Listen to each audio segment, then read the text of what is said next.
dulu sambil bernyanyi lagu Yesus ku panggil. Ayo Clara, dengan sigap berdoa.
Bersatu di dalam doa.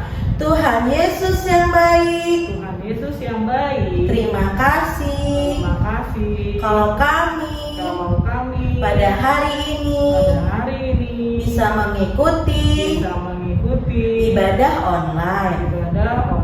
Bapak, berkati juga kami supaya bisa beribadah dengan baik.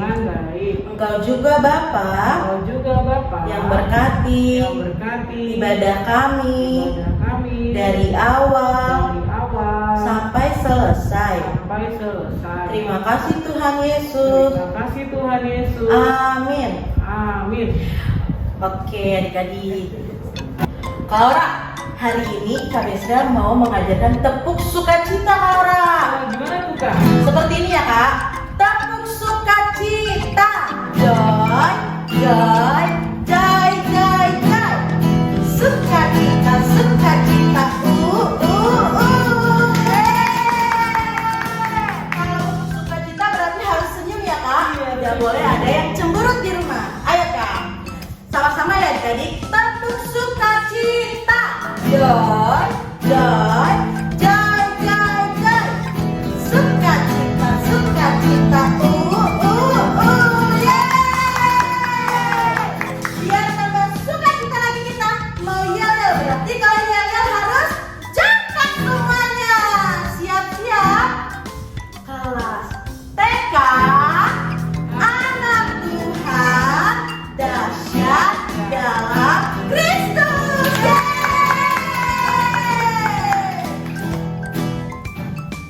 Nah, sudah bersukacita semuanya adik-adik? Kalau sudah bersukacita karena kita Laskar Kristus, kita mau bernyanyi lagu Laskar Kristus. Musika sambil bertepuk tangan. Siap-siap. Saya bukan pasukan berjalan kuda, bukan menembak. Saya tidak menembaki musuh, tapi saya Laskar Kristus. Sekali lagi.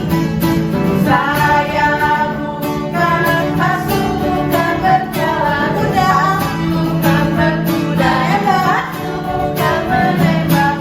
Saya tidak menembaki musuh, tapi saya Laskar Kristus. Saya Laskar Kristus, siap gerak, yes.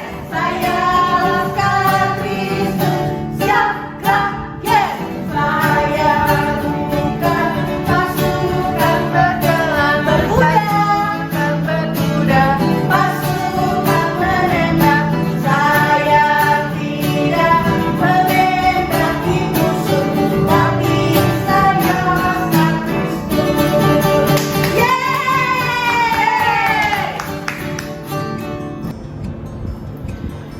Oke adik-adik, masih semangat yang di rumah?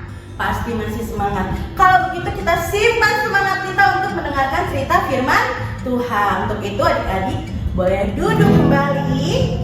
kita mau mendengarkan firman Tuhan sambil bernyanyi. Mari Tuhan berfirmanlah. Ayo Laura.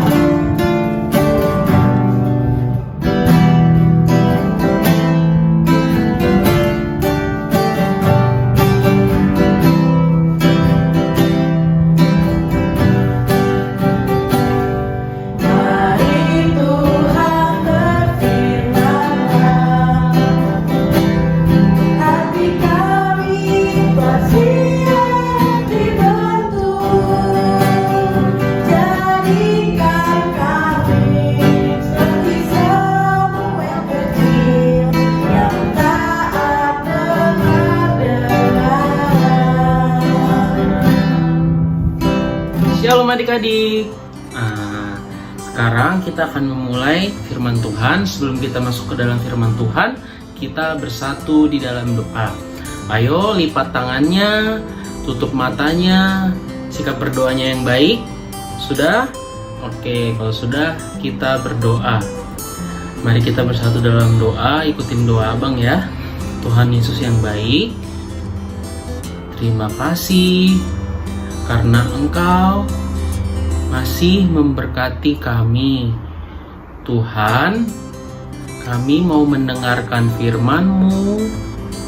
Pimpin kami, tuntun kami, agar kami dapat mengerti firman-Mu dan melakukannya dalam kehidupan kami. Terima kasih Tuhan. Amin. Oke. Nah, sekarang sebelum mulai Abang perkenalan dulu nih. Perkenalkan ya. Nama Abang Bang Sardo Manurung. Nah, Abang akan bercerita di kelas TK untuk minggu ini. Salam kenal ya adik-adik. Oke deh. Kita sekarang masuk ke dalam firman Tuhan. Abang mau tanya, kalau di bulan Desember itu biasanya kita merayakan apa? Ya betul, kita merayakan Natal. Natal itu adalah hari kelahiran Tuhan Yesus. Siapa yang senang? Sebentar lagi kita akan merayakan Natal. Nah, Abang juga senang. Pasti kita bersuka cita karena Natal itu adalah momen yang kita tunggu-tunggukan pasti. Nah, Abang mau tanya nih, apa sih makna Natal itu?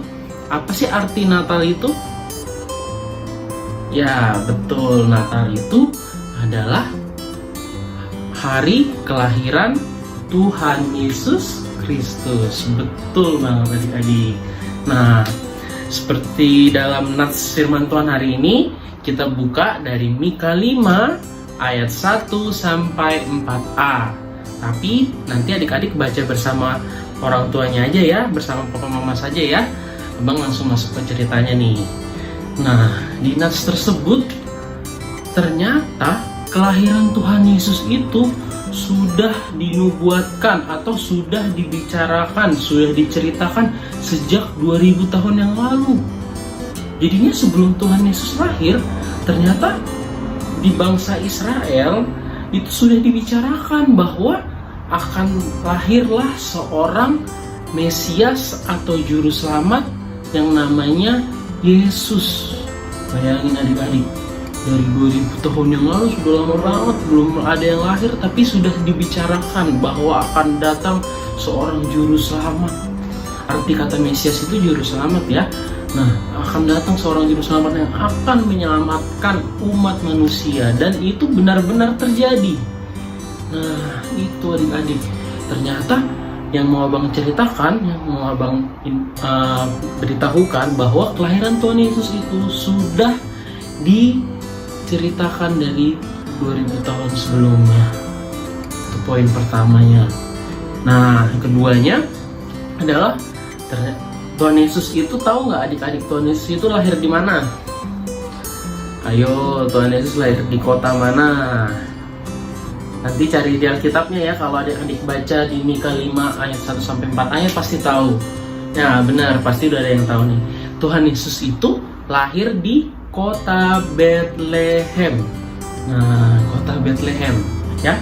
Nah, Abang mau diberitahukan bahwa arti kata Bethlehem itu adalah kota roti. Ingat ya adik-adik ya, kota roti. Nah, adik-adik, tetapi di dalam firman Tuhan kita hari ini dijelaskan bahwa Bethlehem itu adalah kota yang kecil, bukan kota besar, bukan seperti kota Jakarta. Kalau kota Jakarta kan besar ya, banyak penduduknya banyak tempat-tempat yang bagus yang besar banyak. Tapi Bethlehem itu adalah kota kecil seperti di jauh di kampung-kampung, pokoknya kota kecil deh.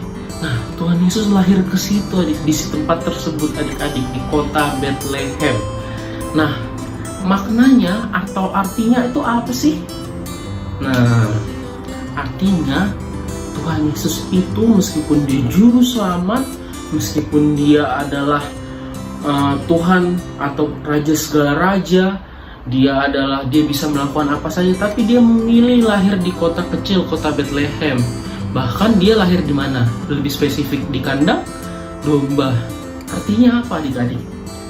Nah, artinya meskipun Tuhan Yesus itu berkuasa, besar, tapi dia mau merendahkan dirinya untuk lahir di kota Bethlehem, kota yang kecil. Aplikasinya atau dalam kehidupan sehari-hari kita itu apa sih? Nah, ini maksudnya nih. Maksudnya, meskipun Bethlehem kota yang kecil, tapi dia bisa menjadi berkat. Dia bisa menjadi kota yang sebagai tempat lahirnya juru selamat dunia. Tuh. Nah, seperti itu juga dengan adik-adik, seperti kita semua. Meskipun adik-adik masih kecil, masih kelas TK, tetapi itu tidak menghalangi bahwa untuk adik-adik bisa berbuat baik, bisa berbuat berkat, bisa menolong sesama, menolong teman, menolong orang tua. Jadinya meskipun kita kecil, kita bisa dipakai Tuhan untuk menjadi alat Tuhan untuk menjadi berkat di sekitar. Seperti itu ya adik-adik ya. Jangan berpikir seperti ini, Bang, aku kan masih kecil, aku belum bisa berbuat kayak gitu-gitu, aku belum bisa lah, nanti aja tunggu aku besar ya Bang. Gak boleh, Nah, dari kecil itu kita sudah bisa menjadi berkat. Nah, jadinya abang mau ajak adik-adik harus bisa jadi berkat. Contohnya, misalnya nih bangun tidur, berdoa, rajin berdoa, langsung rapikan tempat tidurnya, disuruh makan, mama, papanya mau, itu jadi berkat. Nah, di sekolah mau menolong teman, itu berkat loh. Mau bersihkan rumah, itu berkat juga. Karena itu menolong. Dengan kehadiran kita, orang di sekitar kita itu merasa, wah, baik ya, senang ya. Nah, itu adalah salah satunya juga menjadi berkat ya. Nah, jadinya seperti kota Bethlehem, kota kecil, adik-adik yang masih kelas TK juga bisa menjadi berkat. Nah, yang ketiga, yang terakhir. Nah, makna dari saat ini kan kita masih belum Natal ya. Natal itu tanggal berapa? Tanggal 25 Desember. Tetapi kalau Natal sekolah minggu tanggal 11 Desember. Tetapi pada saat ini kita sudah masuk dalam masa perayaan Natal adik-adik. Siapa yang tahu minggu ini adalah minggu apa? Minggu ini itu adalah minggu Advent. Sekali lagi kita katakan Advent. Artinya apa sih Bang minggu Advent itu? Advent itu artinya minggu di mana kita memperingati kelahiran Tuhan Yesus. Masa-masa kita sudah mempersiapkan diri kita untuk merayakan atau memperingati kelahiran Tuhan Yesus. Maknanya apa atau artinya apa? Di Advent ini, Advent pertama ya, minggu ini adalah Advent pertama. Minggu depan Advent kedua, Advent ketiga, Advent keempat. Jadinya ada Advent itu ada 4 minggu. Tapi hari ini masih Advent pertama. Nah, maknanya apa sih? Dengan Advent ini, kita sudah harus bisa mempersiapkan hati kita. Kita sebagai manusia yang sudah ditebus dosanya oleh Tuhan Yesus, sudah diselamatkan, sudah banyak diberkati, sudah merasakan banyak sekali kasih Tuhan. kita harus bisa mempersiapkan hati kita untuk benar-benar merayakan kelahirannya. Sehingga pada hari Natal nanti Tuhan Yesus benar-benar lahir di hati kita. Ya, bukan cuma sekedar perayaan misalnya liturgi, misalnya menyanyi, bukan sekedar itu saja. Tapi dengan adanya Natal, Tuhan Yesus juga harus lahir di hati kita. Lahir di hati kita itu maksudnya lahir, Tuhan Yesus itu ada di hati kita. Jadinya dengan Natal, dengan masa Advent ini, kita sudah harus mempersiapkan diri kita untuk menyambut Tuhan Yesus. Siapa yang mau menyambut Tuhan Yesus?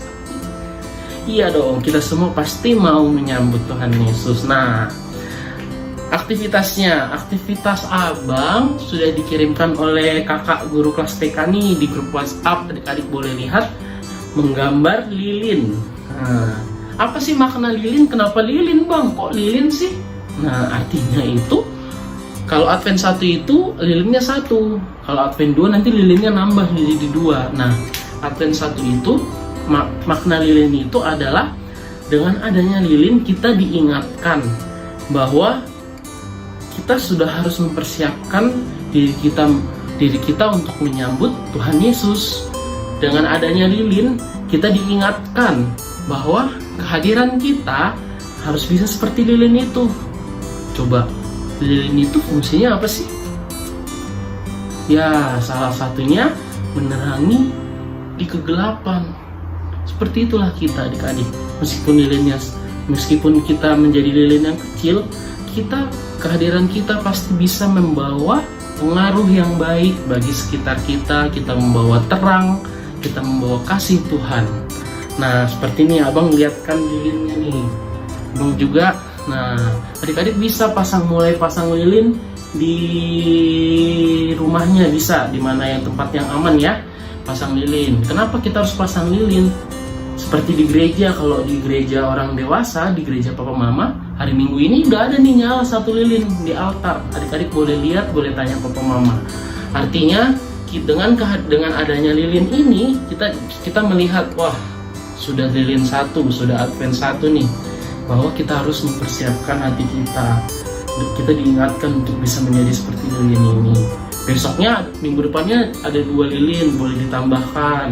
Minggu depannya 3, minggu depannya 4 lilin. Pada saat Natal, jadi nyala semuanya 5 lilin ya.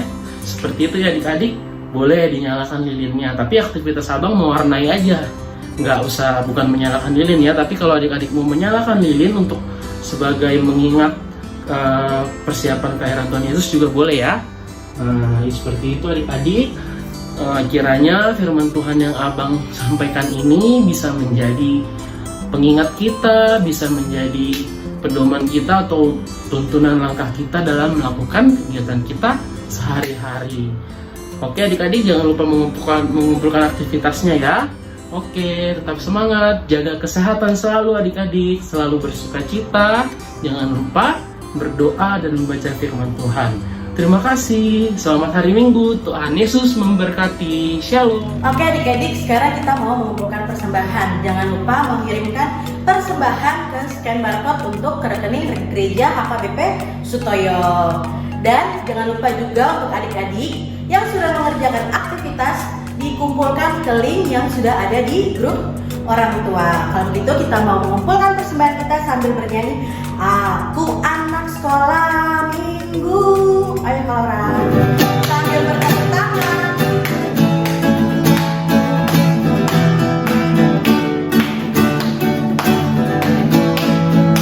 Aku anak sekolah minggu, sehat dan kuat, karena Yesus memberi senyumnya yang manis, sukacita di hati, sehat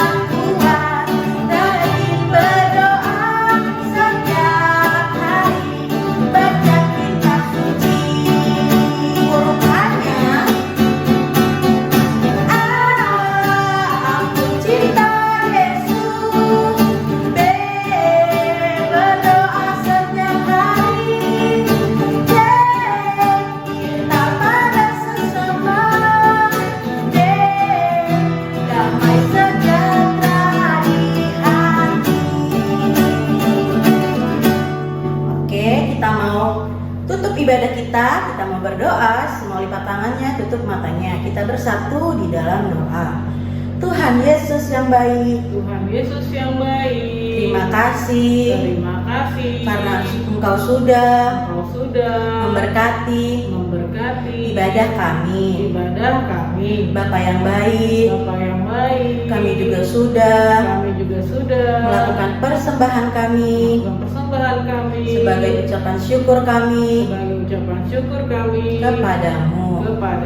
Pertemukan kami minggu depan supaya bisa ibadah online bersama.